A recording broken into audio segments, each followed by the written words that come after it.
for Oscar users and for Oscar service providers, which will define minimum standards for those things. And so in summary, my first point is I think you're overstating the case that there's not been a benefit of health records. I think there has been a benefit, and it's been in the area of public health and population health and health services research.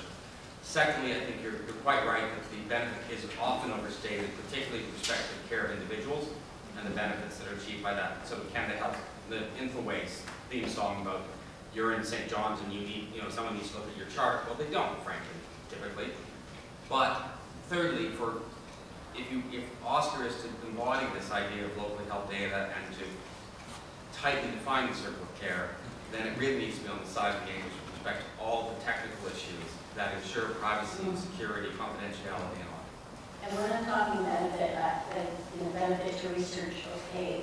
I'm talking about meaningful benefit to patient outcomes. So there was actually a wonderful letter to the editor that David was one of the co-authors of to CMHA, because CMHA just ran an editorial based on an article written in 2004 that wasn't even research, suggesting time for safety and more centralized data.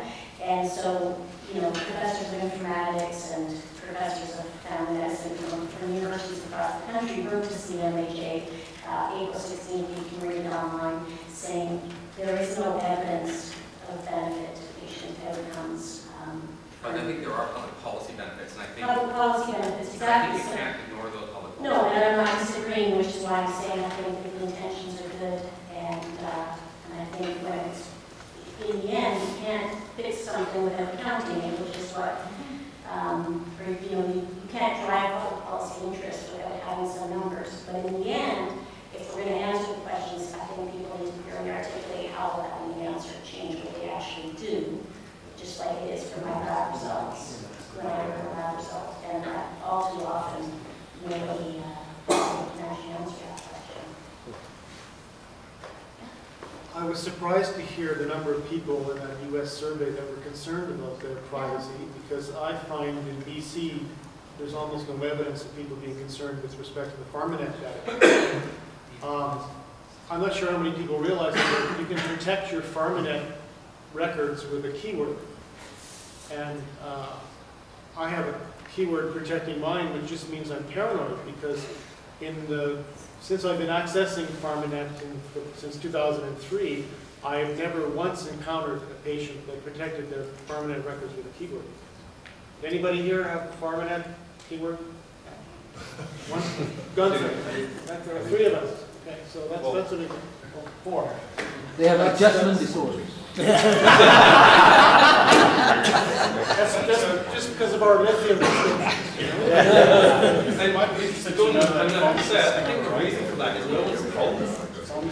Like, if you go to the government and say, hey, what about what about privacy issues? And the BC Persons Aids and BC Civil Liberties are concerned about these things.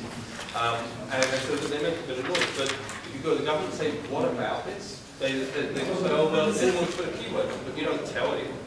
And I think one of the key things for basic slides was about patients being bullied. And I think that does happen. Patients are bullied. And we have seen it in BC. We mentioned the toolkit earlier. But the toolkit, Chronic Member Toolkit says, by the way, your doctor can send this. And you don't have consent, but by the way, your doctor will give you better care if you do. In other words, by implication, your care will be worse if you don't consent. And how that is consent by free will, I do not understand. That very hard-hitting word, bully, is appropriate. That's what we're saying. So I think we'll break here for coffee and come back in 15 minutes for the Getting More Out of Oscars.